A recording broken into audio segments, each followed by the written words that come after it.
कैलाश पर्वत एक एमिति स्थान जहाँ को रहस्य और अद्भुत घटना मानकर केन्द्र बोली कहुए।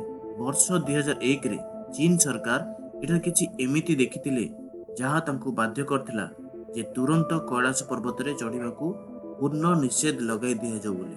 किंतु प्रश्न हेउची सेई दिन एठारे कोन एमिति घटिथिला।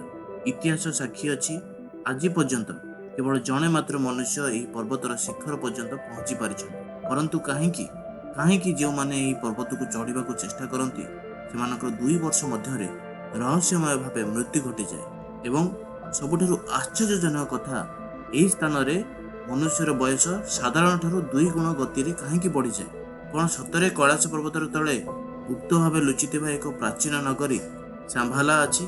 एमिति एक नगरी जहाँ अनेक रहस्य को निज भितरे संचय करी रखिछि।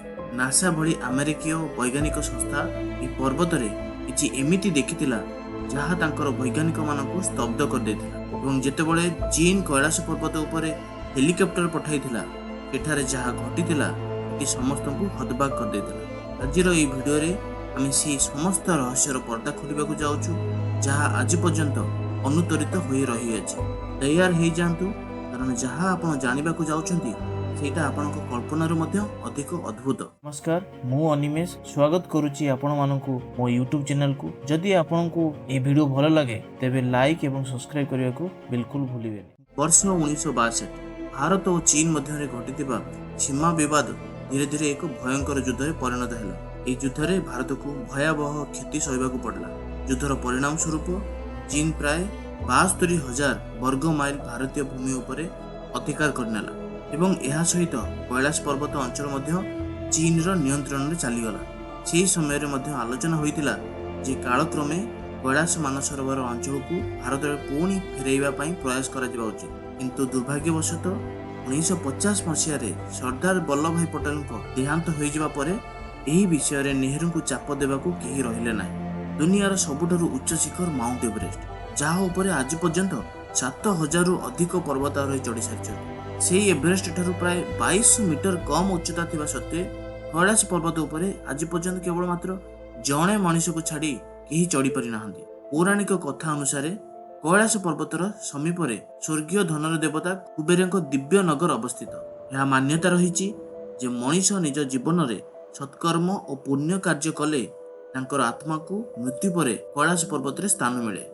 संभवतः यही कारणरू कैलाश पर्वत को दुनियार सबुठारु अद्भुत और पवित्र स्थान मानक मध्यरु गोटिए बोली गणा जाए। समुद्र तलरू 6,718 मीटर उच्च यह पर्वत केवल एक भौगोलिक गठन नुहे बरं यह आध्यात्म रहस्य और अटूट आस्थार एक महासंगम। कैलाश पर्वत हिंदू, बौद्ध और जैन ये तीनोटी धर्म पई समान भावे परम पूज्य। हिंदू धर्म रे एहाकू भगवान शिवंक दिव्य धाम बोली माना जाए जेउठारे से तांको अर्धांगिनी माता पार्वती सह वास करती। बौद्ध धर्म अनुसार यही पर्वत हेउची परम आनंदर प्रतीक जेउठारे बुद्धंक वासस्थली। जैन धर्म रे एहाकू अष्टापद बोली कहा जाए जेउठारे प्रथम तीर्थंकर ऋषभदेव मोक्ष प्राप्त करथिले। तेणु कैलाश पर्वत को केवल गोटे साधारण पहाड़ बोली कहिदेबा तार महिमा को कमई देबा समान। यह होची आध्यात्मिक शक्ति, रहस्यमय घटना और अलौकिक आस्थार एक जीवंत प्रतीक। चलंतु एही रहस्यमय यात्रार आमे आगु को बढ़िबा। वर्ष थिला 1999। सेही समय रे रूस रो प्रसिद्ध गवेषक डाक्टर अर्नेस्ट मोल्दासेव और तांको टीम कैलाश पर्वतर अनुत्तरित रहस्य गुडी को जानिबा पई एक साहसिक यात्रार पदक्षेप नेइथिले। एही दଳରେ थिले भूगोल, भौतिक विज्ञान और इतिहासर विशेषज्ञ माने मास धरी कैलाश पर्वतर आसपास रे बसवास करथिले। तिब्बत लोक मानकठारु गृहज्ञान ग्रहण करथिले एवं एही स्थानर गभीर अर्थ को बुझिबाकू चेष्टा करथिले। डाक्टर मोल्दासेव तांको एही अद्भुत यात्रा को तांको पुस्तक where do we come from रे विस्तृत भाव में उल्लेख करछन्ति। पुस्तक रे से कैलाश पर्वत संपर्क रे किछि एमिति दाबी करछन्ति जहाँ संपूर्ण दुनिया को आश्चर्यचकित कर देइछि। तांको टीम एही निष्कर्ष रे पहुंचतिला जे कैलाश पर्वत प्रकृत रे गोटे विशाल मानव निर्मित पिरामिड जहाँ प्राचीन काल रे कौनसी अलौकिक शक्ति द्वारा निर्माण करा जायतिला। से आहुरी कहिथिले ए मुख्य पिरामिड को घेरी रहिछि अनेक छोट छोट पिरामिड जहाँ समग्र अंचल को गोटे गुप्त ऊर्जा केन्द्र रूपे परिणत करदेइछि। जेतेबेले मोल्दासेव और तांको दल सेठारे गवेषणा करुथिले सेमाने गोटे भयानक और रहस्यमय घटना अनुभव करथिले। गोटे रातिरे जेतेबेले सेमाने निज तंबुरे शोइथिले हठात सेमाने कैलाश पर्वत भितरु अजଣା फुसफाहट शुणिथिले। सेमानकु एमिति लागुथिला जेमिति केही पहाड़र भितरे किछि कहूछि। तापरे सुना जाइथिला पत्थर गड़िबा और भांगिबार अस्पष्ट शब्द। यह कौनसी साधारण प्राकृतिक शब्द नथिला। सेमानकु लागुथिला जेमिति पर्वतर भितरे कौनसी लुचिथिबा स्थान रे किछि चलाचल चलीछि। मोल्दासेवଙ୍କ दल एठारे आउ गोटे आश्चर्यजनक अनुभूति करथिले समयर गतिरे परिवर्तन। सेमानकु लागुथिला जे सेमाने केवल किछि दिन मात्र कैलाश पर्वतर आसपास रे रहिथिले, किंतु जेतेबेले सेमाने फेरिले सेमाने जानिले जे वास्तव रे अनेक सप्ताह बीती जाइछि। एइथिरु एही धारणा जन्म नेला कैलाश पर्वतर आसपास समय साधारण भावरे काम करे नाही। केतेकଙ୍କ मतरे एही स्थान गोटे अदृश्य ऊर्जा क्षेत्र जोंठारे समय और स्थान नियंत्रण साधारण भावरे लागू हुई नाही। कैलाश पर्वत केवल आध्यात्मिक स्थान नुहे, यह गोटे वैज्ञानिक भावे अनसमाधान पहेली। एटाकू आसीथिबा अनेक लोक कहिसंती तांको शरीरर लोम और नख मात्र 2 दिन मध्यरे साधारणतः 2 सप्ताह जेते बढ़े सेते बढ़ी जाए। एतिकी नुहे, तांको मुहरे बयस बढ़िबार चिन्ह असाधारण भावे शीघ्र देखा देबा आरंभ करे। प्रश्न हेउची कैलाश पर्वत कि समयर गति को प्रभावित करे कि एठारे एमिति कोनोसी अदृश्य शक्ति अछि जहा मनुष्यर शरीर और मानसिकता उपरे गभीर प्रभाव पकाए। डाक्टर मोल्दासेव तांको स्मृति रे आउ गोटे भयानक घटना उल्लेख करछन्ती। से लिखिछन्ती गोटे साइबेरिया पर्वत आरोही तांको कहिथिले जे किछि पर्वत आरोही कैलाश पर्वतर गोटे निर्दिष्ट बिंदु पर्यंत पहुंचिबारे सफल होइथिले, किंतु सेही रहस्यमय अनुभूति परे तांको बयस एते तेज गति रे बढ़िगला जे मात्र गोटे वर्ष मध्यरे सेमाने वृद्धावस्था रे पहुंची मृत्युवरण करथिले। एही घटना कैलाश पर्वत को दुनियार सबुठारु अद्भुत और भयंकर रहस्यमय स्थान मध्यरे गोटे कर देइछि। कैलाश पर्वतर पाददेश रे अवस्थित अछि 2टी रहस्यमय जलाशय, मानसरोवर और राक्षस स्थल।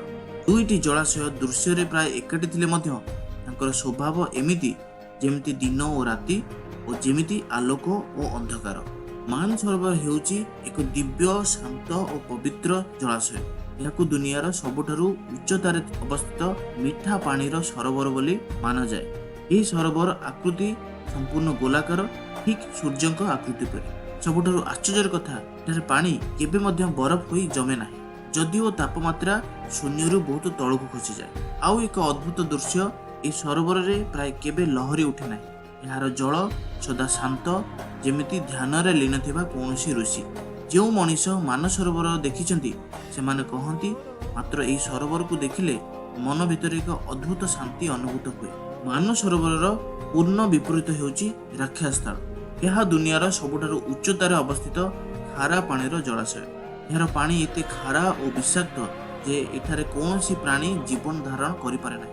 एही जलाशय सदा अशांत, एठारे लहरी सदा उठुଥାଏ, जेमिति एहार भितरे कोनोसी अदृश्य शक्ति हिलोरा मारुछि। देखिले लागे जेमिति एही जल निजे निजे किछि कहिबाकू चाहुछि, किछि भयंकर गुप्त रहस्य लुचाई रखिछि। पौराणिक मान्यता अनुसार राक्षस स्थलर निर्माण स्वयं रावण करथिले। रावण भगवान शिवंक परम उपासक।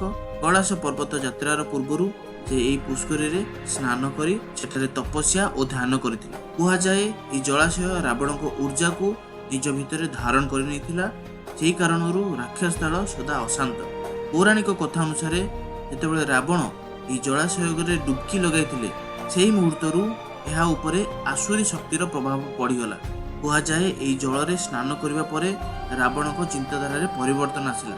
तांको मध्यरे अहंकार, क्रोध और नकारात्मकता बढ़िबाकू लागिला। एठारे सबुठारु बड़ प्रश्न, एक भौगोलिक अंचल रे थिले मध्य मानसरोवर और राक्षस स्थल एते भिन्न काहेकि? गोटे शांति, पवित्रता और सकारात्मक ऊर्जार प्रतीक और अन्य एक अशांति, भय और नकारात्मक शक्तिर उत्स।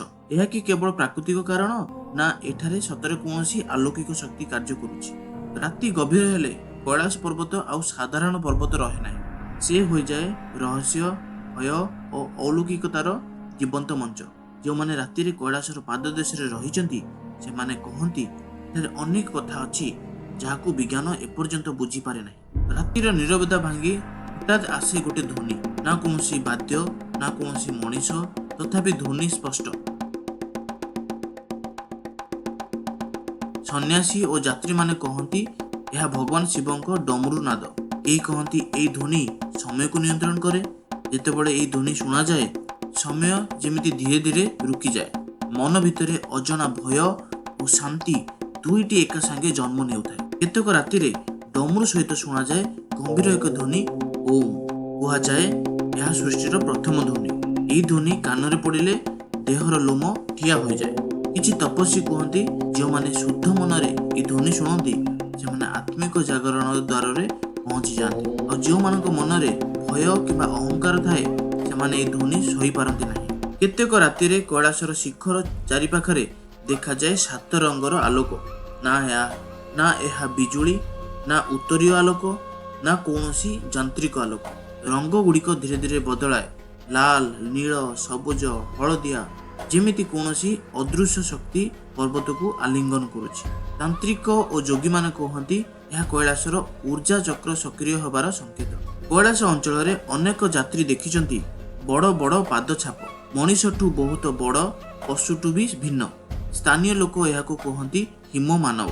कहा जाए एमाने कैलाशर रक्षक अनावश्यक भावे जो माने पर्वतर रहस्य भंग करने को चेष्टा करती से माने आउ फेरी आसंती नहीं। केही कहती हिम मानव मनीष नुहे किंतु पशु मध्य नुहे। से माने कैलाश ऊर्जार जन्म नैतिबा अन्य एक प्रजाति। एते ध्वनि एते आलोक एते अजना प्राणी तथापि विज्ञान पाखरे सटीक उत्तर नहीं। शायद कैलाश केवल गोटे पर्वत नुहे। शायद यह मनीष और देवतांक मध्यरे गोटे सेतु।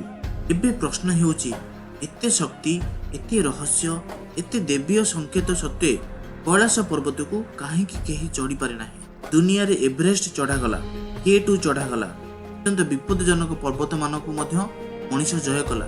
किंतु कैलाश ना भारत ना चीन ना कौनसी देश आज पर्यंत कैलाश शिखर चढ़ा को अनुमति दे ना। जो किसी साहसी लोक गुप्त भाव चढ़ा को चेष्टा करथिले केही मध्य सफल होई ना।